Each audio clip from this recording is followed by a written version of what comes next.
नमस्कार दोस्तों, स्वागत है आपका स्टडी फॉर सिविल सर्विसेज में।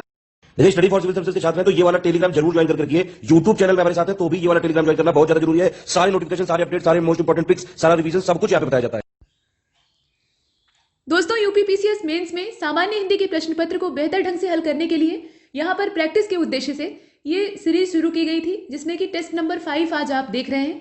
इससे पहले 4 वीडियोज आ चुके हैं जिसमें कि हमने अलग अलग टेस्ट पेपर देखे हैं। इसके माध्यम से आप अपनी तैयारी का मूल्यांकन भी कर सकते हैं और बढ़िया प्रैक्टिस भी कर सकते हैं। तो आइए शुरू करते हैं। एक चीज़ और है कि निर्धारित समय 3 घंटे का है, तो उसी समय सीमा के अंदर लिखने का प्रयास करिएगा। इससे ज़्यादा समय लेकर आपको नहीं लिखना है, क्योंकि परीक्षा हाल में इससे 1 मिनट भी ज़्यादा, 1 सेकेंड भी ज़्यादा आपको नहीं मिलेगा, बल्कि कुछ समय कम ही हो जाता है। इसलिए कम हो जाता है क्योंकि वहाँ 20 तरह की फॉर्मेलिटी होती है और वो औपचारिकताएं आपको पूरी करनी होती है, जो कि परीक्षा हाल के अंदर ज़रूरी भी होती है। तो ऐसे में कुछ समय उसमें लगता है। तो इन सब परिस्थितियों के लिए आपको तैयार रहना है। देखिए, यहाँ पर सभी प्रश्न अनिवार्य हैं और इसके अलावा जितने भी प्रश्न हैं उनके निर्धारित अंक उनके सामने अंकित किए हुए हैं, ये आप देख रहे हैं। यहाँ पर पहला जो प्रश्न है वो अवतरण का है, जैसा कि पेपर में भी रहेगा। पहला प्रश्न और दूसरा प्रश्न, ये पैराग्राफ आपको दिया रहता है अपठित गद्यांशों के रूप में। इससे संबंधित प्रश्न पूछे जाते हैं और आपको उत्तर देने होते हैं और प्रायः इससे 60 नंबर आपका पूरा डिसाइड होता है। यानी पहला अवतरण 30 नंबर का और दूसरा वाला भी अवतरण 30 नंबर का, अर्थात टोटल 60 हो गया। देखिए, अवतरण में कहा क्या गया है, पहले इसको ध्यान से पढ़ते हैं। और नीचे कहा गया है कि इतिहास के महत्व को उजागर करिए, और उसके बाद कहा गया है कि भावार्थ लिखिए, और उसके बाद जहां जहां रेखांकित अंश है उनकी व्याख्या करिए। देखिए, इसमें कहा गया है कि यह गलत बात है कि मनुष्य कभी पीछे लौटकर ठीक हूबहू उन्हीं विचारों को अपनाएगा जो पहले थे। ये एक धारणा है। इसके बाद, जो लोग मध्य युग की भांति सोचने की आदत को इस भयंकर वात्या चक्र की उलझन से बच निकलने का साधन समझते हैं, वे गलत करते हैं। इतिहास चाहे और किसी क्षेत्र में अपने को दोहरा लेता हो, लेकिन विचारों के क्षेत्र में वो बीत जाता है तो बीत जाता है, मतलब गया सो गया, वो लौट कर नहीं आता। बाकी क्षेत्रों में इतिहास दोहराया जा सकता है, ऐसा यहाँ कहा गया है। इसके बाद देखिए, उसके लिए अफसोस करना बेहतर है, यानी वो लौट कर नहीं आएगा तो अफसोस करने से कोई फायदा नहीं है। पर इतिहास हमारी मदद अवश्य करता है। वो खुद को दोहराता नहीं है इस क्षेत्र में, यानी वैचारिक क्षेत्र में, लेकिन हमारी सहायता करता है। रह रहकर प्राचीन काल के मानवीय अनुभव हमारे साहित्यकारों के चित्त में आते हैं और चित्त को चंचल और वाणी को मुखर बनाने के लिए आवश्यक होते हैं, ऐसा यहाँ पर बताया गया। पर वे व्यक्ति साहित्यकार की विशेषता के रूप में जी सकते हैं। हमारे साहित्यकार ने निश्चित रूप से मनुष्य की महिमा को स्वीकार कर लिया है। अगला कदम सामूहिक मुक्ति का है, सब प्रकार के शोषणों से मुक्ति का है। अगली मानवीय संस्कृति मनुष्य की समता और सामूहिक मुक्ति की भूमिका पर खड़ी होगी। इसके बाद नीचे की जो पंक्तियां हैं वो रेखांकित हैं। इसमें बहुत सारे रेखांकित अंश हैं, यानी व्याख्या आपको ढेर सारी करनी है। तो कहा गया कि इतिहास के अनुभव इसी सिद्धि के साधन बनकर कल्याणकारी या कल्याणकर और जीवनप्रद हो सकते हैं।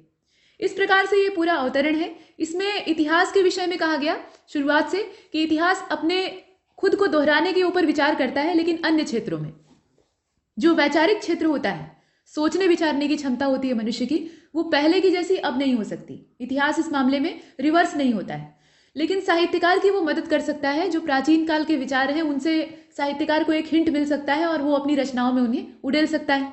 तो ये सब कुछ बातें हैं। अब हमें पहले तो इतिहास के महत्व को उजागर करना है। तो देखिए, इसमें आप लिख सकते हैं कि इतिहास भले ही किसी क्षेत्र विशेष में अपनी पुनरावृत्ति कर लेता हो, लेकिन वैचारिक क्षेत्र में अपनी सहायता, मतलब पुनरावृत्ति नहीं करता है लेकिन सहायता करता है। इसको आप ऐसे लिखेंगे कि इतिहास जो है वो अन्य क्षेत्रों में अपनी पुनरावृत्ति करता है। पुनरावृत्ति का मतलब क्या होता है, खुद को दोहराता है। लेकिन जो वैचारिक क्षेत्र होता है वहां पे दोहराने से अपने आप को बचता है, लेकिन सहायता करता है, आइडिया देता है कि इन्हीं विचारों को आप आधार बना सकते हैं। इसके बाद आप लिख सकते हैं कि साहित्यकार जो होते हैं वो प्राचीन काल के मानवीय अनुभव लेते हैं, वहां से सीखते हैं, और उसके बाद उनका चित्त जो है वो चलायमान हो जाता है, वैचारिक क्षमता खुल जाती है, वाणी मुखर हो जाती है। तो इससे क्या होगा, वो साहित्य की रचना करेंगे। तो इस प्रकार से इतिहास का यहाँ पर महत्व है। और प्राक अनुभव जो होते हैं, प्राक अनुभव का मतलब जो पुराने अनुभव हैं प्राचीन काल के, प्राक ऐतिहासिक काल आप पढ़ते हैं तो वही चीज़ है। प्राक अनुभवों से प्रेरणा लेकर मानव सभ्यता भविष्य को सुधारने का काम कर सकती है। यानी जो गलतियां हमने पीछे कर दी हैं उनको यहाँ पर न किया जाए, यही तो होता है। इसी चीज़ को हम लोग अनुभव कहते हैं। तो अनुभव सिर्फ अपने जीवन से नहीं लिया जाता, बल्कि और जो पीढ़ियां हैं या लोग हैं उनको भी देख कर लिया जाता है। किसी महापुरुष ने कहा भी है कि अगर आप सिर्फ अपनी गलतियों से सीखने लगेंगे तो आपकी ज़िंदगी छोटी पड़ जाएगी। इसीलिए अनुभव अगर आपको बटोरना है तो दूसरों से भी सीखना चाहिए, दूसरे की भी गलतियों को देखना चाहिए और ये समझना चाहिए कि उसने गलती की तो उसे क्या खामियाजा भुगतना पड़ा। तो वही बात यहाँ भी है, प्राचीन काल की जो गलतियां हैं या त्रुटियां हैं उनको लेखक देखता है, उसकी पूरी समीक्षा करता है और उसके बाद ये पाता है कि इसमें कौन कौन सी गलतियां हैं जो कि हम दोहराने जा रहे थे और अब हमें इसे नहीं दोहराना चाहिए। तो ये सब सचेत करने का जो काम है ये इतिहास का है और उसी महत्व को यहाँ पर उजागर करना है। देखिए, इतिहास का अपना एक महत्व है विषय के तौर पे, जैसे हिंदी साहित्य है, भूगोल है, वैसे ही इतिहास है। तो इतिहास को अगर आप विषय के तौर पे यहाँ लेंगे और उसका महत्व उजागर करने लगेंगे तो वो दूसरी परिभाषा बन जाएगी। इसको अवतरण के आधार पे आपको बताना है, ऐसा नहीं करना है कि यहाँ पर इतिहास की परिभाषा आपको देनी है, भूगोल की परिभाषा देनी है, वो वाला काम नहीं है। अवतरण में इतिहास की जो परिभाषा या उसका जो महत्व दिया है उसी के बारे में आपको रहना है, सीमित रहना है। इसके बाद आगे देखते हैं ख वाले को, इसमें भावार्थ आपको लिखना है, दोनों 5-5 नंबर के हैं तो बहुत ज्यादा विस्तार नहीं देना है, एक सामान्य। भावार्थ में आप क्या लिख सकते हैं? भावार्थ में ये लिख सकते हैं कि मनुष्य स्वभावतः आगे देखता है, मनुष्य का स्वभाव यही है और जो प्रकृति है उसका भी स्वभाव यही है, वो पीछे मुड़कर नहीं देखती है, वो हमेशा आगे देखती है और नए निर्माण के बारे में सोचती है। अब जो मनुष्य एकदम निराशावादी होते हैं वो पीछे मुड़ मुड़ कर देखते हैं और अपनी पिछली गलतियों पर अफसोस करते हैं और वहीं रोना लेकर बैठ जाते हैं, तो उनका विकास नहीं हो पाता। लेकिन एक स्वस्थ मनुष्य या स्वस्थ मानसिकता वाला जो इंसान होता है वो सदैव दूरगामी, दूरदृष्टि रखता है और सकारात्मक विचारधारा के साथ आगे बढ़ता है, तो वो आगे देखता है। इसके बाद अतीत की घटनाओं से वह प्रेरणा लेता है। देखिए, अतीत को एकदम से भुलाया नहीं जा सकता, ये मानी हुई बात है। लोग कहते हैं ना कि पीछे का भूल के आगे की सुधि हमें लेनी चाहिए, तो वो सुधि तो हम लेंगे, लेकिन पीछे वाला जो घटनाक्रम है वो हमारे दिमाग में कहीं ना कहीं छपा हुआ है, तो वो बरबस ही सामने आ जाएगा, उसको आप भुला नहीं सकते। हाँ, उसे दबा सकते हैं और उसके ऊपर अपने भविष्य को हावी कर सकते हैं। तो ये अतीत जो है ये हमारी सहायता भी करता है। जैसे पीछे हमने कोई गलतियां की हैं तो उसको हम उस गलती से सीख कर वहाँ पे अपना सुधार कर सकते हैं, अपने आप को सुधार सकते हैं।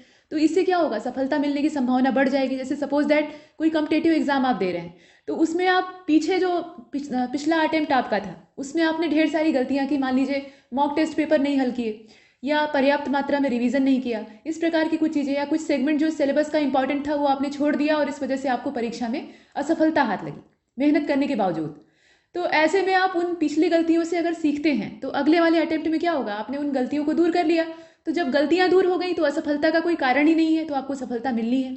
वही चीज़ यहाँ अतीत के साथ भी होती है। एक सकारात्मक वृत्ति का जो मनुष्य होता है वो अपनी पिछली गलतियों से सीखता है और उसके बाद अपने भविष्य के जीवन में या वर्तमान जीवन में सुधार ले आता है।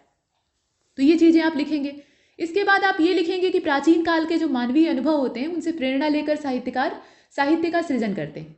पुरातन जो अनुभव होते हैं, यहाँ पर ये कहा गया कि विचारों को इतिहास दोहराता नहीं है या इतिहास विचारों में खुद को नहीं दोहराता है, लेकिन जो साहित्यकार का साहित्य होता है उसमें प्राचीन काल से भी प्रेरणा ली जाती है।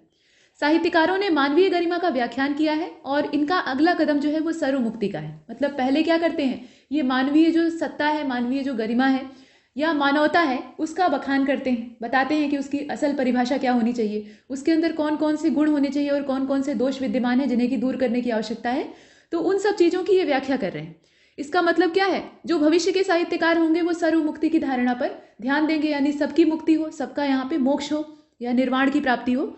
इस प्रकार से समरसता तथा समत्व, यानी सबको एक साथ लेकर चलना, सबको एक समान दृष्टि से देखना, पूरी वसुधा को एक परिवार मानना, ये भारतीय संस्कृति की विशेषता है, ऐसे आप लिख सकते हैं। और इसी सिद्धि के लिए साहित्यकार इतिहास के अनुभवों से प्रेरणा लेता है। सबको एक समान देखने के लिए पहले एक समान देखने वाला जो नजरिया है, मतलब आंखें वैसी होनी चाहिए। कहा जाता है ना कि सही चीजें देखने के लिए आपके पास उसी तरह की निगाहें होनी चाहिए, पारखी निगाहें होनी चाहिए। तो वो पारखी निगाहें कहाँ से डेवलप होंगी, वो कहीं से कोई माँ के पेट से लेकर तो आता नहीं है। सबकी आंखें एक जैसी होती हैं, ये सब यहाँ धरती पर आने के बाद विकसित होती हैं। तो यहाँ धरती पर विकास के लिए पीछे की जो चीज़ें हैं वो आपको देखनी पड़ेंगी, उससे आपको अनुभव प्राप्त होगा और उससे आपकी जो निगाहें हैं या आपका जो दृष्टिकोण है वो व्यापक होगा, और तभी आप वसुधैव कुटुंबकम की जो भावना भारतीय संस्कृति की है उसे स्वीकार कर पाएंगे और लागू भी कर पाएंगे। यही सर्वमुक्ति की मान्यता है। तो इस प्रकार से आप भावार्थ में बहुत कुछ लिख सकते हैं। देखिए, भावार्थ जो होता है ना, इसमें बहुत ज़्यादा संक्षेप करने की आवश्यकता नहीं है, ये संक्षेपण नहीं है। लेकिन एक चीज़ है कि नंबर यहाँ दिया हुआ है 5, तो 5 अंकों के लिए बहुत ज़्यादा फैलाना भी बुद्धिमानी नहीं है। तो इसीलिए मध्यम आकार का आपको लिखना है, न तो संक्षेपण जितना संक्षिप्त और न व्याख्या जितना विस्तृत। असली काम आपको कहाँ पर करना है, यहाँ असली जो दारोमदार है वो व्याख्या पर है। वो 20 अंकों की है, यानी 30 अंकों में से अकेले 20 अंक जो है वो इसी के ऊपर है। तो आइए देखते हैं रेखांकित पंक्तियों की व्याख्या कैसे हो सकती है। यहाँ पर बहुत सारी रेखांकित पंक्तियां हैं, एक तो ऊपर ही है एकदम शुरुआत में, इसमें कहा गया है कि यह गलत बात है कि मनुष्य कभी पीछे लौटकर ठीक हूबहू उन्हीं विचारों को अपनाएगा जो पहले थे। अब इसकी आपको व्याख्या करनी है। इसके बाद जो दूसरी रेखांकित पंक्ति है वो यहाँ पे है कि इतिहास चाहे और किसी क्षेत्र में अपने आप को दोहरा लेता हो, लेकिन विचारों के क्षेत्र में वो गया सो गया, मतलब लौट कर नहीं आएगा। तो ये वाली है। इसके बाद यहाँ पर एक पंक्ति है, 4 पंक्तियां टोटल हैं इसमें रेखांकित। तो तीसरी वाली आप देख रहे हैं कि अगला कदम सामूहिक मुक्ति का है। किसका अगला कदम? साहित्यकार का। और सब प्रकार के शोषणों से मुक्ति का है। देखिए, मुक्ति जब होगी तो उसमें शोषण वगैरह की धारणा तो पहले ही बाहर हो जाएगी। अगर शोषण या सताने की भावना या लोभ लालच ये सब घुसा रहेगा तो मुक्ति मिलेगी ही नहीं, ये भी बात है। तो ये चीज़ है। इसके बाद इतिहास के अनुभव इसी सिद्धि के साधन बनकर कल्याणकर और जीवनप्रद हो सकते हैं, ये चीज़ आप इसमें डाल सकते हैं। तो ये पूरा 4 पंक्तियां इसमें हैं। आइए शुरू करते हैं इसे। पहली जो रेखांकित पंक्ति है उसे ध्यान से देखिए। इसमें ये कहा गया है कि यह गलत बात है कि मनुष्य जो पीछे की चीज़ें हैं या ठीक हूबहू जो पहले के विचार हैं उनको अपना लेगा, ऐसा दिया हुआ है। तो आप इसमें लिख सकते हैं कि मनुष्य की शारीरिक संरचना की दृष्टि भी आगे की ओर देखने वाली ही है। अगर पीछे की ओर देखने वाली होती तो हमारी आंखें पीछे भी होती, मतलब ईश्वर ने, विधाता ने, या उसे आप प्रकृति कह सकते हैं, तो 2 आंखें आगे दी है चेहरे पर आपके और 2 आंखें पीछे, जो पीछे का सिर आपका है वहां पर होती, इस प्रकार से होता। लेकिन सदैव आगे देखने वाला जो काम है वही हमारा हो सकता है। ठीक है। अब इसके बाद आप इसमें लिख सकते हैं कि पीछे देखने के लिए पूरे शरीर को घुमाना पड़ता है, यानी पूरा का पूरा आपको अपने आप को बदलना पड़ेगा और ये संभव नहीं है। तो ये चीज़ है। और इसी प्रकार इतिहास के विचारों को हूबहू आत्मसात कर लेना, मतलब इतिहास विचारों को एकदम से एक्सेप्ट कर लेगा और फिर उसको रिवर्स कर देगा, यानी फिर से उसकी पुनरावृत्ति कर देगा, ये संभव नहीं है। ये आपको लिखना होगा।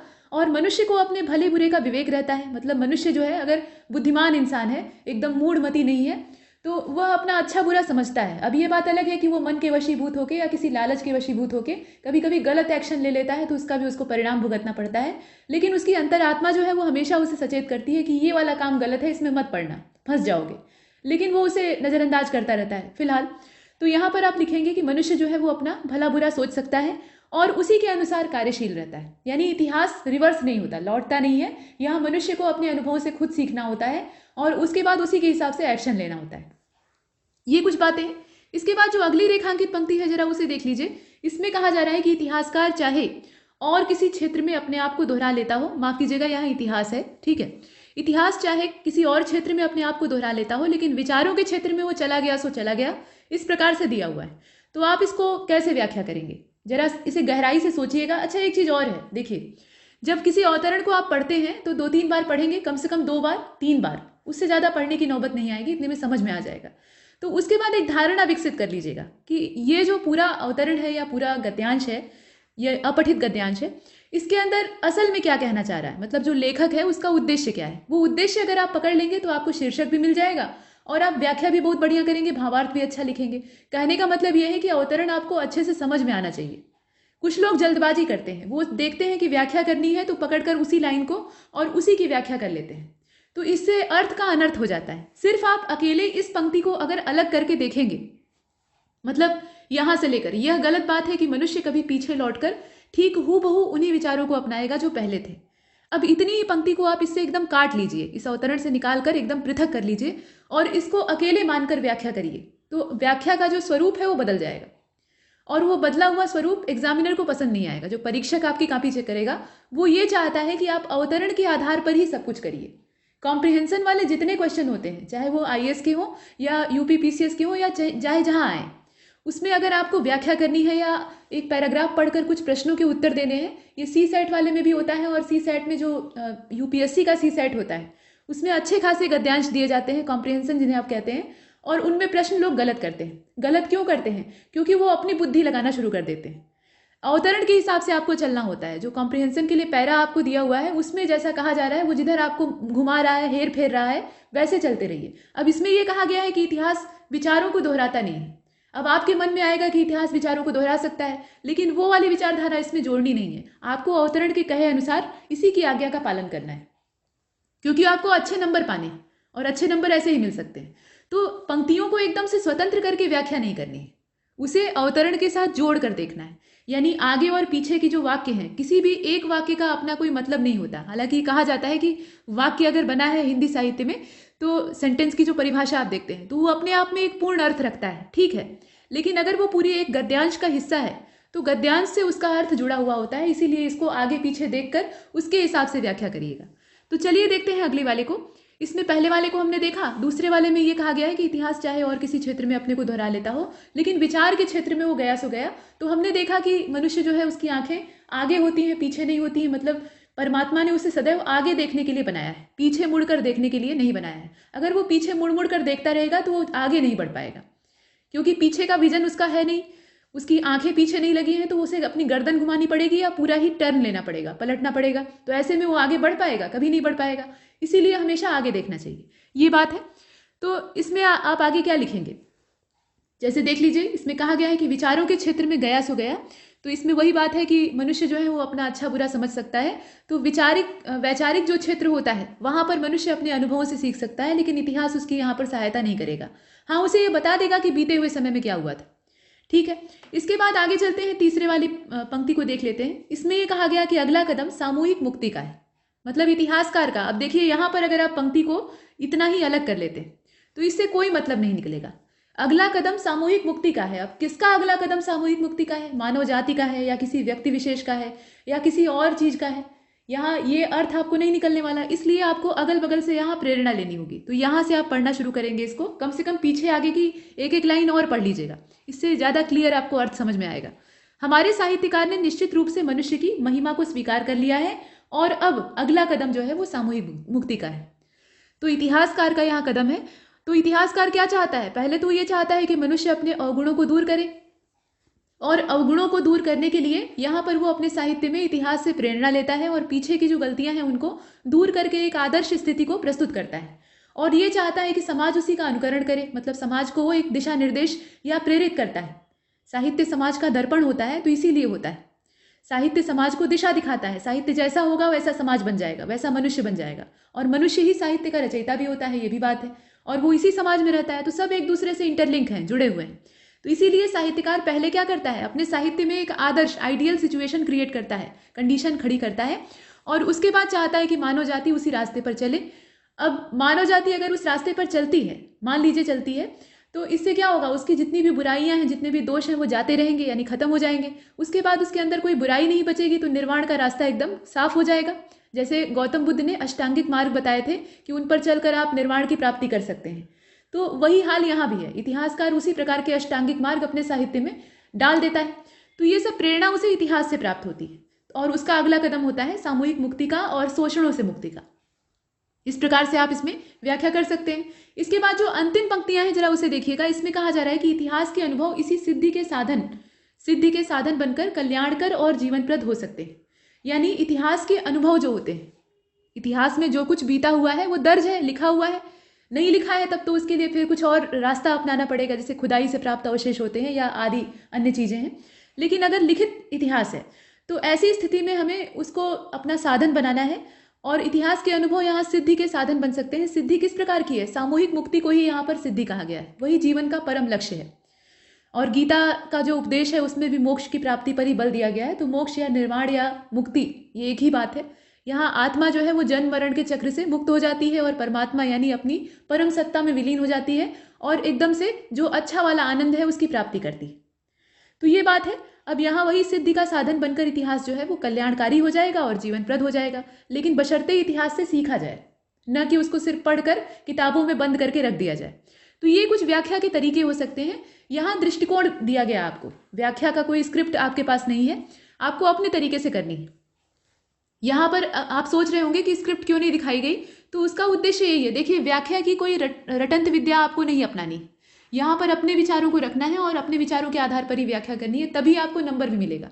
किताबी व्याख्या करेंगे तो कुछ नहीं मिलेगा, ये भी बात है। ठीक है, तो 20 अंक इससे हैं। अब अगले पैराग्राफ की ओर चलते हैं।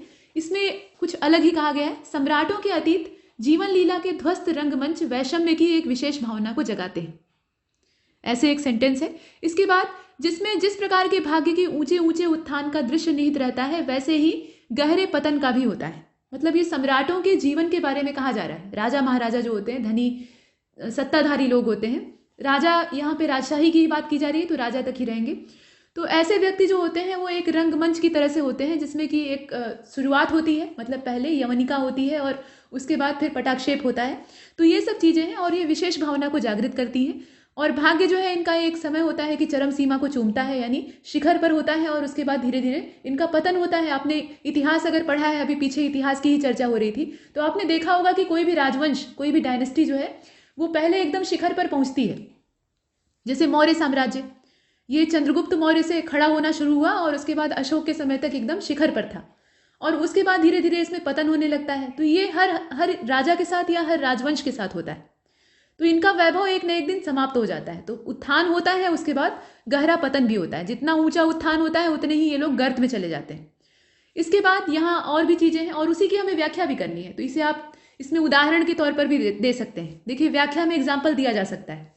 इसके बाद यहाँ ये लिखा हुआ है कि जो जितने ही ऊंचे पर चढ़ा दिखाई देता है, उसके गिरने पर उतना ही नीचे वो जाएगा भी। मतलब आप एवरेस्ट पर चढ़ जाइए और वहां से गिर जाइए तो कितना नीचे आप जाएंगे, जितनी इसकी ऊंचाई है उतनी ही आपको गहराई यहाँ तय करनी पड़ेगी। तो वही बात है, जितना ऊंचा उत्थान होगा उतना ही एकदम भीषण पतन भी होगा। ये इसके कहने का तात्पर्य है। दर्शकों को उसके उत्थान की ऊंचाई जितनी कौतूहलपूर्ण और विस्मयकारिणी लगती है, उतनी ही उसके पतन की जो गहराई है वो मार्मिक और आकर्षक दिखाई देती है। देखने वालों का क्या है, देखने वाले तो तमाशबीन है, वो तो मजा लेंगे ही। कि अभी इनका एक समय ऐसा था कि इनकी तूती बोल रही थी, और अभी क्या है कि ये भीखमंगे हो गए हैं, एकदम कटोरा लेके दर दर भटकने के लिए विवश हो गए हैं। तो ये तो रस लेने वाली बात हो गई। लेकिन जनता यहाँ साक्षी बनती है, प्रजा या जनता आप जो कह लीजिए, तो वो देखती है कि राजा ने एक समय खूब उत्थान, उसका चरम सीमा थी, मतलब एकदम उसकी तूती बोल रही थी, सभी लोग उसका दबदबा मानते थे। और एक समय ऐसा आया कि उसकी बदहाली ऐसी हुई कि अब वो कहीं का नहीं रहा। तो इस प्रकार की कंडीशन। उसके बाद असामान्य लोगों की ओर या असामान्य की ओर लोगों की दृष्टि अधिक दौड़ती है। यहाँ पर देखिए, कोई भी व्यक्ति जो है वो सामान्य चीज देखकर नजरअंदाज करके चला जाएगा, लेकिन कुछ एक्स्ट्रा ऑर्डिनरी यानी असामान्य चीज उसको अगर दिखाई दे रही है, तो ऐसी स्थिति में वो क्या करेगा, एकदम घूर घूर कर उसको देखेगा, टकटकी लगाकर देखेगा। यहाँ पे आंखें फाड़ फाड़ कर जो देखना कहा जाता है वैसे देखेगा। और अत्यंत ऊंचाई से गिरने का दृश्य कोई भी कौतूहल के साथ देखता है और कोई गंभीर वेदना के साथ। देखिए, किसी का भी अगर नुकसान हो रहा है, पतन हो रहा है, यानी वो एकदम धनी रईस आदमी था, राजा जाने दीजिए, आजकल राजा महाराजा है नहीं, तो जो धनी आदमी है, खूब पैसे रुपए वाला है, और उसका जो उत्थान है उसको लोग देख रहे हैं। और उसके बाद क्या हुआ कि एकाएक उसकी परिस्थिति खराब हुई, समय खराब हुआ, समय आता है हर आदमी का, तो समय खराब हुआ और उसके बाद धीरे धीरे उसकी पूरी स्थितियां बर्बाद होने लगी। वो व्यापार में घाटे में चला गया, तबाही उसके यहाँ मच गई और वो एकदम से भिखमंगा बन गया। तो उसके जो पतन की रूपरेखा है या पतन का दृश्य है, उसको समाज और ज्यादा चटकारे लेकर देखेगा। उत्थान वाली स्थिति में तो जल भुन कर लोग सांवले हो जाते हैं, काले हो जाते हैं, धुआं उठने लगता है लोगों के दिमाग में कि अरे ये इतना तरक्की कैसे कर रहा है। लेकिन जब पतन होता है ना, तो वहां ऊपर से दिखाएंगे सहानुभूति कि अरे नहीं, ऐसा ईश्वर ने गलत किया, तुम्हारे साथ ऐसा नहीं होना चाहिए था। लेकिन अंदर अंदर क्या करते हैं, बहुत बढ़िया हुआ। अधिकतर लोग ऐसा ही सोचते हैं। ये मनुष्य की वृत्ति है, ईर्ष्या। ईर्ष्या एक स्वभाव होता है और वो मनुष्य के अंदर होता है, हर मनुष्य में होता है, थोड़ा कम थोड़ा ज्यादा। अब ये बात अलग है कि कोई कोई उस पर नियंत्रण कर लेता है और कोई नियंत्रण नहीं कर पाता है। तो ये जो छिद्रान्वेषी और ईर्ष्यालु व्यवहार होता है ना, इससे जो पतन होता है उसको देखकर असीम आनंद की प्राप्ति होती है। लेकिन कुछ जो है वो पुण्यात्मा होते हैं, तो वो इस पतन को देखकर दुख व्यक्त करते हैं, गहरी वेदना उन्हें महसूस होती है। और ये पुण्यात्मा कोई और नहीं होते, ये आपके बहुत करीबी होते हैं। मतलब करीबी का मतलब रिश्तेदार नहीं, वो तो और ज्यादा जलन रखेंगे। यहाँ पर माता पिता जैसे जो रक्त संबंधी हैं उनकी बात कही जा रही। इसके बाद कहने की आवश्यकता नहीं कि सुख और दुख के बीच का वैषम्य जैसा मार्मिक होता है, वैसा ही उन्नति और अवनति, प्रताप और ह्रास के बीच का भी होता है। मतलब ये मार्मिक होता है, हृदय स्पर्शी होता है। अब हृदय को ये किस अंदाज से स्पर्श कर रहा है, ये मनुष्य की वृत्ति पर निर्भर करेगा। तो इस प्रकार से ये पूरा पैराग्राफ है। पैराग्राफ को थोड़ा सा यहाँ एक्सप्लेन इसलिए किया गया, व्याख्या इसलिए की गई ताकि आप इसका मतलब समझें। और इसका तात्पर्य क्या है कि नीचे जो प्रश्न पूछे गए हैं उनका सही ढंग से उत्तर दें। तो देखिए, इसमें पहले वाले में आपको करना है संक्षेपण, 5 नंबर इसके लिए मिलने वाला है। इसके बाद उपर्युक्त अवतरण में चढ़ाव उतार से मिलते जुलते, यहाँ चढ़ाव और उतार आप देख रहे हैं ना, तो चढ़ाव उतार से मिलते जुलते जो समानार्थी शब्द हैं, मतलब इससे समान अर्थ रखने वाले, उन शब्दों को आपको तलाशना है और उनको लिखना है। इसके बाद रेखांकित अंशों की व्याख्या करनी है। तो सबसे ज्यादा इसमें फायदा मुनाफे वाला काम जो है वो व्याख्या का है, और बाकी दोनों 5-5 नंबर के। तो इसमें आप कैसे करेंगे, देखिए, इसमें पहले नंबर तो आपको संक्षेपण करना है। तो संक्षेपण के लिए आपका तरीका क्या होना चाहिए, संक्षेपण के लिए कुछ चीजों का ध्यान देना चाहिए। पहली चीज संक्षिप्तता होनी चाहिए, छोटा नहीं रहेगा तो संक्षेपण किस बात का। यहाँ आपको भावार्थ या व्याख्या के साइज का नहीं करना है। 1/3 वाला जो डाटा होता है उसमें कर सकते हैं, और कभी कभी आधे पर भी संक्षेपण होता है। ऐसा नहीं कि पूरा अवतरण है तो उसको एकदम लिखा हुआ वो ब्रह्मलेख हो गया कि उसे 1/3 में ही आप करेंगे। अगर बहुत ज़्यादा उसमें अनावश्यक चीज़ें हैं, बहुत फालतू की चीज़ें हैं, बहुत काम की सामग्री बहुत थोड़ी सी है, तो आप 1/4 यानी 1/4 वाले रेशियो में भी कर सकते हैं। और ऐसा अवतरण है कि उसमें ज़्यादा आप छांट नहीं सकते, मतलब आप चाहें तो भी नहीं कर सकते। अगर आप छांटते हैं ज़्यादा, उसमें काट छांट करते हैं तो उसका स्वरूप खराब हो सकता है।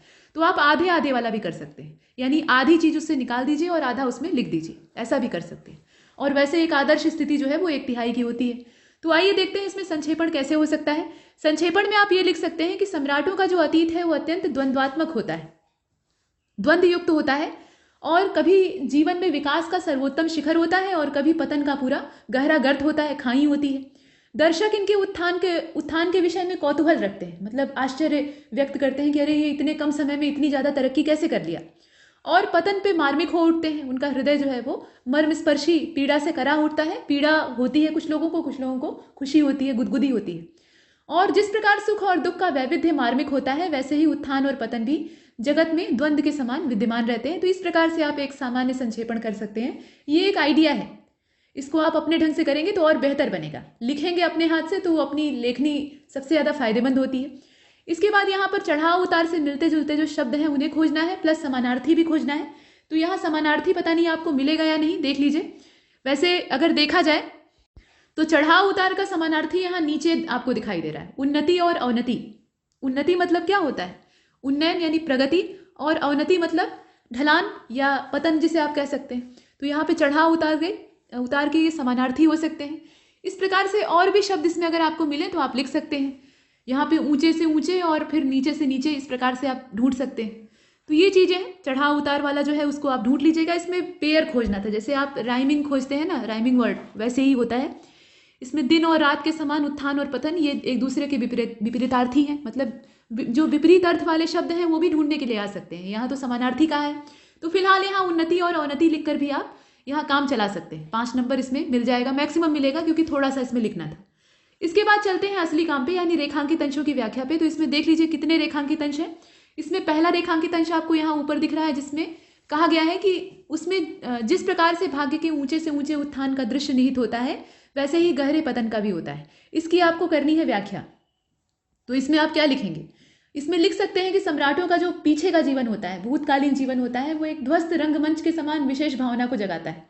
रंगमंच जब एकदम अपने रंग में होता है या अपने स्वभाव में होता है, तो ऐसी परिस्थिति में पब्लिक उसको घेरी रहती है, दर्शक चारों ओर मौजूद रहते हैं, और धीरे धीरे करके जब ढलान आती है, यानी सब समापन होने लगता है, तो वहाँ से सब तंबू और डेरा जो है वो खड़ने लगता है, उसकी स्थिति बिगड़ जाती है, वहाँ पे ध्वंस हो जाता है, ध्वंसावशेष बचते हैं। तो उसी प्रकार की परिस्थिति सम्राटों के जीवन की भी होती है। और यहाँ ये कहा जा सकता है कि यह स्वाभाविक और प्रकृति के द्वारा बनाई हुई है, मतलब उत्थान और पतन ये प्राकृतिक नियम है। ऐसा नहीं है कि कोई भी चीज़ जो है वो एकदम चरम सीमा पर हमेशा रहेगी, उसका कभी ना कभी पतन होगा। इसके बाद यहाँ आप ये भी लिख सकते हैं कि पतन के बाद उत्थान होने पर और उत्थान की जो महत्ता है उसको यहाँ पर परिलक्षित किया गया है। और इस संदर्भ में एक महत्वपूर्ण अंग्रेजी कवि का आप यहाँ प्रसंग ले सकते हैं, या अंग्रेजी कवि को जाने दीजिए, भारतीय कवियों का ही आप प्रसंग ले सकते हैं। यहाँ आप अपने अपने ढंग से इसमें कुछ दोहे चौपाई कहने का मतलब है जोड़ सकते हैं। मतलब कहने का तात्पर्य ये है कि जैसे आप अपनी बात को सिद्ध करना चाहते हैं तो 2 पंक्तियाँ किसी काव्य की इसमें डाल सकते हैं। आप व्याख्या कर रहे हैं तो क्या हुआ, उसमें अगर आप संदर्भ लेते हैं तो अच्छा कहा जाएगा। इसके बाद जो अगली पंक्ति है उसको देख लीजिए। दर्शकों को उसके उत्थान की ऊंचाई जितनी कौतूहलपूर्ण और विस्मयकारिणी प्रतीत होती है, उतनी ही उसके पतन की गहराई मार्मिक और आकर्षक लगती है, ऐसा कहा गया है। तो इसमें आप कैसे व्याख्या करेंगे?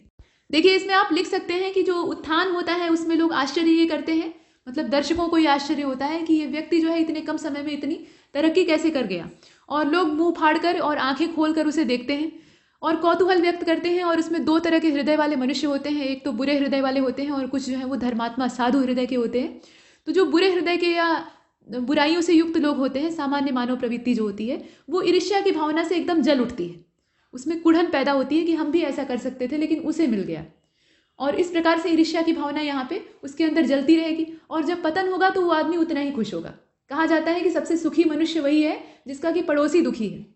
तो ये इसीलिए कहा जाता है, ये कहावत जो है इसीलिए सिद्ध होती है। मनुष्य जो है वो प्रायः अधिकतर ईर्ष्यालु स्वभाव के होते हैं, बहुत रेयर जो होते हैं उनमें ईर्ष्या की भावना कम होती है, होती सब में है। ठीक है। तो उत्थान जो होता है उसको लोग मुंह फाड़ कर देखते हैं और अंदर ही अंदर जलन जैसी जो स्थितियां हैं वो पैदा होती हैं, और जब पतन होता है तो उतना ही रस लेकर देखते हैं। जो कहा जाता है ना कि चिप्स का पैकेट और पॉपकॉर्न का ठोंगा लेकर बैठे हुए हैं और सिनेमा देख रहे हैं, तो उस टाइप का रस लेकर देखते हैं। तो वही चीज़ है, उसको लिख दीजिएगा अपने विचारों में।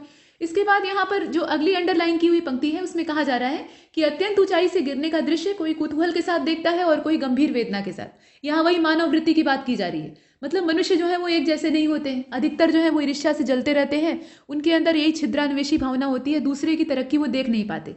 तो वो क्या करते हैं, बहुत कुतूहल के साथ देखेंगे, यानी मजे लेकर उसमें और जिज्ञासा उत्पन्न करके देखेंगे। पड़ोसी जो है वो अपने दरवाजे अगर बंद कर लिया है तो अंदर घुस कर झांक कर देखने का प्रयास करेंगे कि वो कितना रो रहा है या कितना परेशान है। इस प्रकार के लोग होते हैं। तो ये एक वैरायटी हो गई। और दूसरी जो इसमें दूसरा जो वर्ग होता है या प्रवृत्ति होती है वो गंभीर वेदना को सहन करने वाली होती है। यानी उनका हृदय जो है वो कोमल होता है, वो कोमल हृदय वाले और खुले हृदय वाले होते हैं। तो वो किसी का भी दुख देख नहीं पाते और दूसरे को दुखी देखकर स्वयं दुखी हो जाते हैं। तो ये वास्तव में सत्पुरुष होते हैं। इस तरह के मनुष्य खोजने पे बहुत कम मिलते हैं। तो ये चीज़ें हैं, इन्हें आप व्याख्या कर सकते हैं। इसके बाद जो लास्ट वाली इसमें अंतिम वाली पंक्ति है, इसमें कहा गया है कि सुख और दुख के बीच का वैषम्य जैसा मार्मिक होता है वैसा ही उन्नति और अवनति, प्रताप और ह्रास के बीच का भी होता है। सुख और दुख के बीच का जो वैषम्य होता है, विषमता होती है, मतलब सुख में जितना आनंद और दुख में जितनी निराशा और कष्ट प्राप्त होता है, तो दोनों के बीच का जो जमीन और आसमान का अंतर है वो जितना विषमता युक्त है, उसमें विविधता है, उतना ही यहाँ पर उन्नति और अवनति के बीच का जो डिफरेंस है, अंतर है, वो विषमता युक्त है। और प्रताप और ह्रास के बीच का जो अंतर है वो भी उतना ही ज़्यादा विषमता युक्त है। यानी दोनों के बीच में बहुत ज़्यादा लंबा फासला है, और जितनी ज़्यादा उन्नति होगी उतनी ही तगड़ी अवनति भी होगी, ये भी बात है। तो ये कुछ व्याख्या का तरीका है, इसके आधार पे आप कर सकते हैं। इसके बाद देखिए तीसरे नंबर का जो प्रश्न है ये पत्र लेखन वाला होता है। इसमें 2 खंड है। पहले वाले में पावती और अनुस्मारक क्या होता है, इससे क्या तात्पर्य है आपको बताना है, और दोनों का प्रारूप आपको दिखाना है।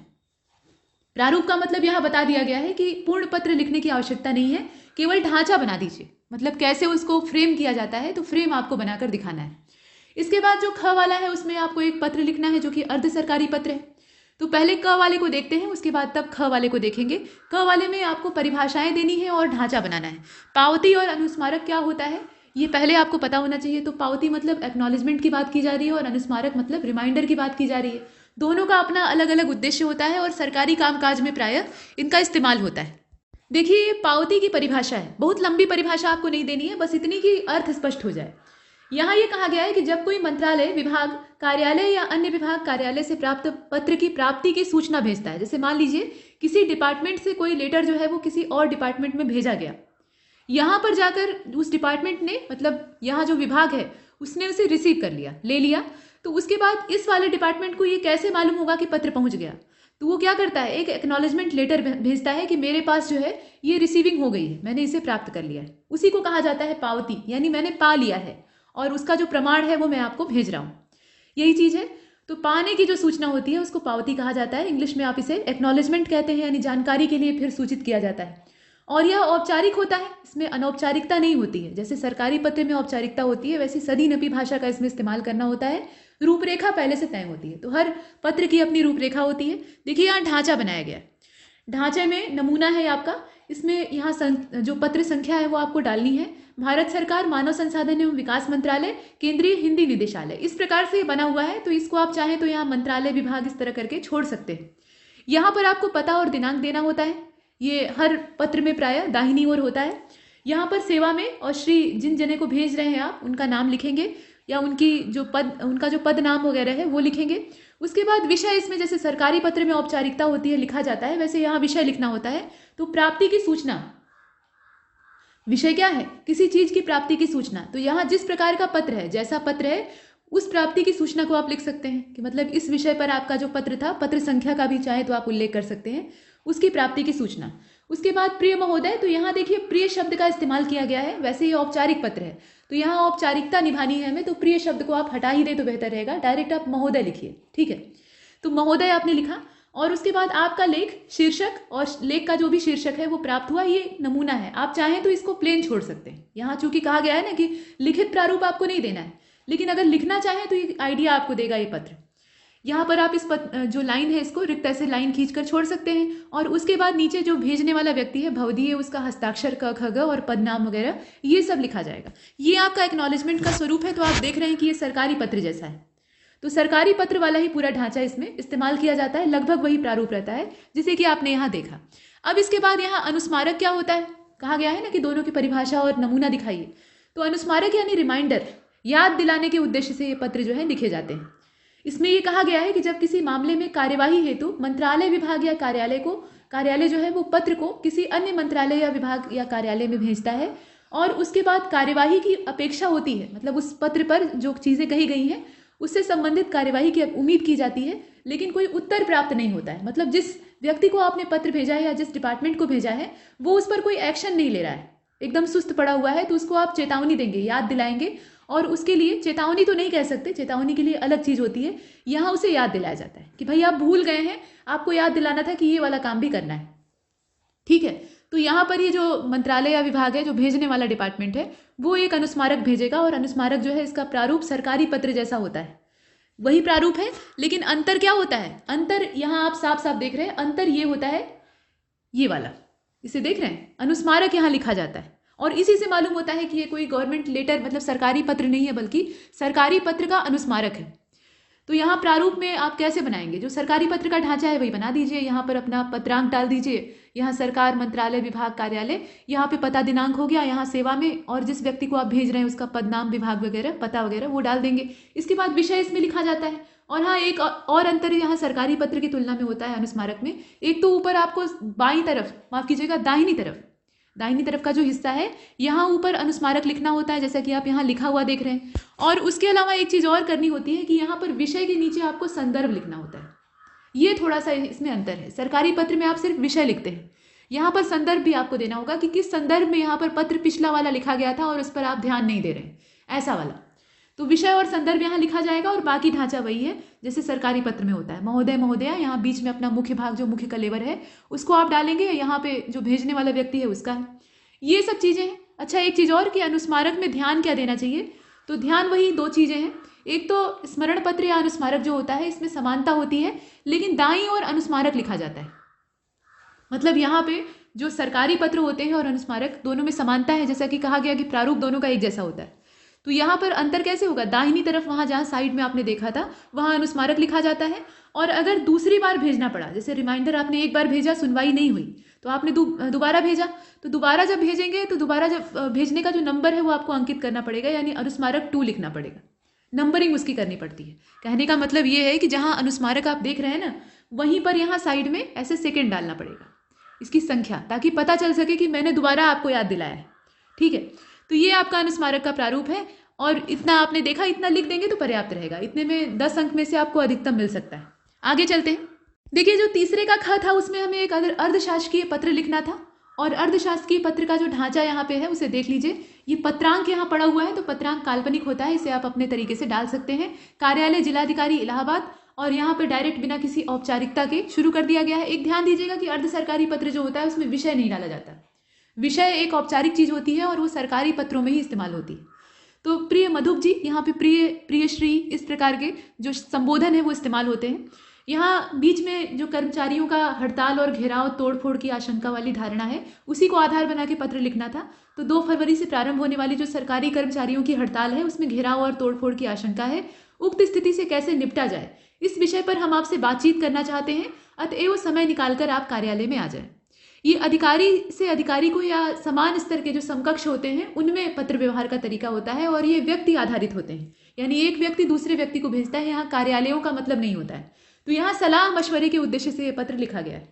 सलाह मशवरा करना हो, या किसी से कोई राय मांगनी हो, या कुछ याद दिलाना हो। जैसे मान लीजिए आपने 2 रिमाइंडर भेजे, अनुस्मारक 1 और अनुस्मारक 2, उसके बावजूद कोई सुनने के लिए तैयारी नहीं हो रहा है, तो आप उस डिपार्टमेंट को, जिसे कि आप अनुस्मारक भेज रहे हैं, उसके समकक्ष अधिकारी को व्यक्तिगत स्तर पे अर्धशासकीय पत्र लिखेंगे और उसमें प्रेम पूर्वक ये आग्रह करेंगे कि भाई इस मुद्दे पर ध्यान दीजिए। ये तरीका होता है। ठीक है, तो यहाँ भवदीय यानी जो भेजने वाले महोदय हैं उनका है। आलोक टंडन, जिलाधिकारी इलाहाबाद। इलाहाबाद यानी प्रयागराज अब हो गया है तो प्रयागराज आप कर सकते हैं। इसके बाद प्रति, यहाँ पे जो प्रेषिती होते हैं यानी जिन्हें भेजा जाता है उनका नाम नीचे लिखा जाता है, तो मधु उपाध्याय। और उसके बाद नीचे इनका जो फुल एड्रेस है, यहाँ सिर्फ इलाहाबाद लिखा हुआ है, कुछ आपको जो सेक्टर है या जो गली है उस प्रकार से भी आप डाल सकते हैं, या कार्यालय का नाम डाल सकते हैं, पिन कोड डाल सकते हैं, मतलब पूरा पता जो प्रेषित करने के लिए आवश्यक होता है उतना आपको यहाँ डालना है। ये आपका अर्ध सरकारी पत्र है जो कि तीसरे का ख वाला हिस्सा था। अब चलते हैं चौथे प्रश्न की ओर। देखिए चौथा प्रश्न जो है इसमें क ख ग करके दिया हुआ है, कोई बात नहीं, इसमें चाहे नंबरिंग करके दे, चौथा पांचवा छठवां, करना आपको उतना ही है। उपसर्ग प्रत्यय पूछा जाता है तो इसके लिए तैयार रहिएगा। इसके अलावा वर्तनी शुद्धि वाला आता है, तो वर्तनी शुद्धि में शब्द शुद्ध करने के लिए आ सकता है, वाक्यों की शुद्धि के लिए आ सकता है, उसको आपको करना होता है। विलोम लिखने के लिए आता है, वाक्यांश के लिए एक शब्द वाला आता है। इसके अलावा मुहावरे और लोकोक्ति का अंतिम वाला प्रश्न होता है। तो ये सब चीज़ें यहाँ रटंत विद्या काम आती है, अधिकतर चीज़ें आपको याद करनी पड़ती हैं, तो इसके लिए जो भी आपके पास PDF होगा या अध्ययन सामग्री होगी उससे आप पढ़ सकते हैं। वैसे अगर आपने कुछ नहीं लिया है तो हरदेव बाहरी से एक बार देख लीजिएगा, आपका काम बन जाएगा। देखिए उपसर्ग क्या होते हैं, यहाँ उपसर्ग क्या होते हैं इन पर चर्चा की गई है, तो चाहे तो आप इसे परिभाषा के तौर पे दे सकते हैं और नहीं तो फिर आप अपनी जो परिभाषा है उसको जोड़ सकते हैं। उपसर्ग की सामान्य परिभाषा आप भी जानते हैं, प्रीफिक्स और सफिक्स वाले जो डिफिनीशन है उसके आधार पे ये पहले जोड़े जाते हैं। किसी भी शब्द में पहले इसे जोड़ दिया जाता है तो एक नए शब्द का निर्माण होता है। जो पहले से बना हुआ शब्द था उसका या तो महत्व बढ़ जाता है या उसका अर्थ ही बदल जाता है। तो उपसर्ग जो होते हैं ये शब्द में आगे जुड़ते हैं और उसके महत्व या अर्थ में परिवर्तन ला देते हैं, इस प्रकार से इनका महत्व होता है। इसी प्रकार से प्रत्यय जो है वो पीछे जुड़ते हैं। दो चार उपसर्गों का आप उदाहरण दे सकते हैं। उसके बाद असली काम आपका यहाँ नीचे है, इसमें से उपसर्गों को आपको अलग करना है। उपसर्ग से शब्द नहीं बनाने हैं, शब्द बनाने वाला जो काम है वो यहाँ नहीं करना है। अनुशासन है, प्रख्यात है, संरक्षण है, अधखिला है, इसके अलावा दुकाल है। तो इसमें आराम से आप अलग कर सकते हैं। अनुशासन में अनु जो है वो उपसर्ग है। देखिए शासन का अपना मतलब है और अनुशासन का मतलब दूसरा है, तो दोनों के अर्थ बदल गए सिर्फ यहाँ अनु जो उपसर्ग है उसको जोड़ने से। तो यहाँ अनुपसर्ग हो गया। प्रख्यात में आपका प्र उपसर्ग है। ख्यात मतलब क्या होता है, जिसकी खूब सारी ख्याति हो यानी प्रसिद्धि हो, और प्रख्यात यानी और ज़्यादा विख्यात, मतलब विख्यात या प्रख्यात जिसे कहते हैं यानी उसकी प्रसिद्धि एकदम चरम सीमा पर है। तो यहाँ इसका महत्व बढ़ गया, तो इसमें उपसर्ग क्या है, प्र है। इसके बाद संरक्षण है, तो इसमें सन आपका उपसर्ग है, रक्षण अलग हो गया। इसके बाद अधखिला है, तो अधखिला में खिला अलग हो गया, खिला मूल शब्द है और अध जो है वो उपसर्ग है। इसके बाद दुकाल है, तो दुकाल का मतलब यहाँ पे इसमें दू जो है वो उपसर्ग है और काल जो है वो मूल शब्द है, तो मूल शब्द को अलग और उपसर्ग को अलग करके आप लिख लेंगे। इसके बाद विलोम लिखना है, तो विलोम में अंतर्मुखी का सरल सरल है, इसमें आप ध्यान दीजिएगा। 10-10 नंबर मिलने वाला है, फायदे का सौदा है। तो देखिए अंतर्मुखी का क्या हो जाएगा, बहिर्मुखी हो जाएगा। इसके बाद आविर्भाव का तिरोभाव हो जाएगा, तिरोभाव इसका होता है। उन्मूलन का क्या हो जाएगा, उन्मूलन मतलब उखाड़ना, तो रोपण हो जाएगा इसका, रोपना। इसके बाद कुटिल का सरल हो जाएगा। गत का, गत मतलब क्या, जो बीता हुआ है या चला गया है, तो गत का विगत हो जाएगा। इसके बाद स्थावर, स्थावर मतलब क्या होता है, स्थाई, तो यहाँ जंगम मतलब चलायमान। इसके बाद सहयोगी का क्या हो जाएगा, विपक्षी या विरोधी लिख सकते हैं। दृश्य का अदृश्य हो जाएगा और क्षणिक का स्थाई या क्षणिक का आप क्या लिख सकते हैं, शाश्वत भी लिख सकते हैं। जैसा शब्द है उसके हिसाब से करना है। जैसे तत्सम शब्द है तो उसके लिए तद्भव शब्द आप विलोम के तौर पे न लिखे तो अच्छा रहेगा। इसके बाद आगे चलते हैं। यहाँ वाक्यांश के लिए एक शब्द है जिसकी कोई सीमा न हो, इसे असीम कहा जाता है। इसके बाद जिसे जाना नहीं जा सकता वो अज्ञेय होता है। सच्चिदानंद, हीरानंद, वात्स्यायन, अज्ञेय। इसके बाद जो सब कुछ जानता हो वो सर्वज्ञ है। जिसका आदि और अंत न हो ऐसी चीज को क्या कहेंगे, ऐसी चीज को चिरंतन कह सकते हैं या शाश्वत कह सकते हैं। इसके बाद चिरंतन कहना ज़्यादा सही है। जो पढ़ना लिखना जानता हो यानी साक्षर है। इसके बाद वाक्यों को शुद्ध करना है आपको, तो श्रृंगार रस से यह कविता परिपूर्ण है। देखिए वैसे तो इसमें कोई गलती नहीं है, लेकिन जो वाक्य की संरचना होती है उसमें प्रायः जो सब्जेक्ट होता है यानी उद्देश्य होता है वो सबसे पहले होता है। तो इसको ऐसे कर लीजिए, यह कविता श्रृंगार रस से परिपूर्ण है। यहाँ पर जो सब्जेक्ट है वो क्या है, यह कविता, यानी कविता यहाँ पे सब्जेक्ट है, तो वो पहले रहेगा और श्रृंगार रस वाला जो बातें हैं वो पीछे रहेंगी। तो वाक्य की संरचना में डिस्टर्बेंस है। यहाँ आप ऐसे लिखेंगे कि यह कविता श्रृंगार रस से परिपूर्ण है। इसको व्यवस्थित करना था और कुछ नहीं करना था। इसके बाद जो दूसरा वाला है उसमें कहा गया है कि सुभद्रा कुमारी चौहान जैसी कवयित्री इतिहास में अमर है। तो सुभद्रा कुमारी चौहान जैसी जो कवयित्री हैं, यहाँ पे कवयित्री होगा, उनका जो शुद्ध वर्तनी वाला रूप है उसे आपको लिखना है, वह इतिहास में अमर है। घड़ी में 10:20 बजे हैं, कहते हैं ना 10 बजे हैं, 20 बजे हैं, तो 20 नहीं बजते हैं बल्कि 8 बजता है, तो वो रेलवे वाला टाइम नहीं। यहाँ पर आपको इसे सही करना है। 10:20 हुए हैं, आप ऐसे लिख सकते हैं। मतलब कहने का तात्पर्य यह है कि 10:20 बजे हैं नहीं बल्कि हुए हैं। इसके बाद आपकी सूचनार्थ निवेदन है, तो आपको सूचनार्थ निवेदन है या आपसे सूचनार्थ निवेदन है, ऐसे कर सकते हैं। इसके बाद शेरशाह ने सड़कों को बनवाई, तो शेरशाह ने सड़कों को बनवाया, यहाँ पे बनवाई की जगह पे बनवाया होगा। इसके बाद यहाँ मुहावरे और लोकोक्ति का अर्थ बताकर वाक्य में प्रयोग करना है और उसके साथ साथ मुहावरे की 5 विशेषताओं का आपको ब्यौरा देना है। तो पहला वाला जो मुहावरा है उसमें क्या किया गया है, ये लक्ष्मण रेखा लिखा गया है। तो लक्ष्मण रेखा का मतलब अटल सुरक्षा घेरा होता है या कभी न लांघने योग्य रेखा होती है। तो इसमें आप ऐसे वाक्य में प्रयोग कर सकते हैं कि अपने आचरण की लक्ष्मण रेखा से बाहर मत निकलना, अन्यथा बुरा होगा। इसके बाद दूसरा वाला आप देख रहे हैं, एक ही थैली के चट्टे बट्टे, इसे जूम कर लीजिए, देखिए एक ही थैली के चट्टे बट्टे यानी एक जैसे व्यक्ति जो होते हैं, एक समान आचरण वाले, उनको कहा जाता है। तो राजू और रघु एक ही थैली के चट्टे बट्टे हैं, कामचोर जो ठहरे, मतलब दोनों के दोनों क्या हैं, कामचोर हैं, निकम्मे। इसके बाद लंगोटिया यार, तो लंगोटिया यार का मतलब एक का लंगोट दोनों जने उठाकर पहन लें, तो ये बचपन के दोस्त को कहा जाता है। तो लंगोटिया यार यानी बचपन के मित्र। तो इसमें आप ऐसे वाक्य में प्रयोग कर सकते हैं, थोड़ा सा जीवंत वाक्य में प्रयोग करना चाहिए ताकि आकर्षक लगे। तो इसमें आप लिख सकते हैं कि अरे आज मैं बहुत खुश हूँ, मेरा लंगोटिया यार घर पर आ रहा है, मतलब इनका बचपन का दोस्त जो है वो घर पर आ रहा है। और एक चीज़ और है कि जहाँ मुहावरे का इस्तेमाल हो वहाँ पर नीचे अंडरलाइन कर देना चाहिए। इसके बाद डूबा वंश कबीर का उपजा पूत कमाल, यानी योग्य पिता की अयोग्य संतान से तात्पर्य है। कमाल वैसे तो अयोग्य नहीं थे, लेकिन कबीर को ऐसा लगता था कि वो उनके सिद्धांतों पर नहीं चलते, तो यहाँ वही इसका अर्थ हुआ। और इसको आप कैसे वाक्य में प्रयोग करेंगे, मतलब इसे लिखेंगे कैसे, योग्य पिता का अयोग्य पुत्र। तो सेठ जी ने मेहनत के बूते कारोबार को खड़ा किया और बेटा जो है वो शराब के ठेके का ठौर पकड़े हुए है, यानी शराब के ठेके पर रोज अद्धा चढ़ा रहा है। तो ऐसी स्थिति में कहा ही गया है कि डूबा वंश कबीर का और उपजा पूत कमाल। इसके बाद अगस्त यात्रा, अगस्त प्रस्ताव और वर्धा सम्मेलन मत याद करिएगा। अगस्त यात्रा का मतलब यहाँ पे यह है कि जो ऋषि अगस्त की यात्रा थी, अगस्त ऋषि के बारे में कहा जाता था कि वो विंध्याचल पर्वत को क्रॉस करके दक्षिण भारत की ओर गए और वहां पर उन्होंने शैव मत का प्रचार किया। वो भगवान शिव के परम भक्त थे और कैलाश पर्वत से उन्होंने भगवान शिव का आशीर्वाद लिया और उसके बाद वहां से वो अपने अभियान के लिए निकले और दक्षिण भारत में गए तो गए, फिर लौट कर नहीं आए, वहीं उनके जीवन की लीला समाप्त हो गई, मतलब वहीं पर वो रह गए, ये कहने का तात्पर्य। तो अगस्त यात्रा का मतलब क्या है कि ऐसी यात्रा जिसमें कि लौट के आने की संभावना न हो, मतलब जो व्यक्ति यात्रा पर गया है वो वापस न लौटे, ऐसे आप लिख सकते हैं। तो अगस्त यात्रा में आप कैसे इसको करेंगे, अंतिम यात्रा लिख देंगे। और इसका वाक्य में प्रयोग कैसे होगा, तो वाक्य में प्रयोग आप ऐसे कर सकते हैं कि राघव जो है वो वैष्णो देवी का दर्शन करने के लिए रवाना हुआ, लेकिन यह यात्रा उसकी अगस्त यात्रा सिद्ध हुई, यानी वहीं पर या तो भूस्खलन हो गया, उसमें वो दबकर मारा गया, और नहीं तो रोड एक्सीडेंट हो गया, इस प्रकार से। तो ये हुआ। और उसके बाद मुहावरे और लोकोक्ति का अंतर आप जानते हैं, उनकी विशेषता जानते हैं। मुहावरे जो है ये अपने आप में कोई विशेष अर्थ नहीं रखते हैं, ये वाक्यांश होते हैं। इनका जब किसी और चीज के साथ संबंध कराया जाता है, यानी वाक्यों में जोड़ा जाता है, तब जाकर इनका अपना अर्थ सार्थक होता है। लोकोक्तियों के साथ ऐसा नहीं होता है, लोकोक्तियां पूर्ण वाक्य होती हैं, उनका अपना अर्थ होता है। तो इस हिसाब से आप मुहावरे की 5 विशेषताओं का वर्णन कर सकते हैं। और इसके साथ ही ये टेस्ट पेपर यही समाप्त होता है। अब अगला जो टेस्ट है वो अगले वीडियो में मिलेगा, लेकिन तब तक के लिए नमस्कार।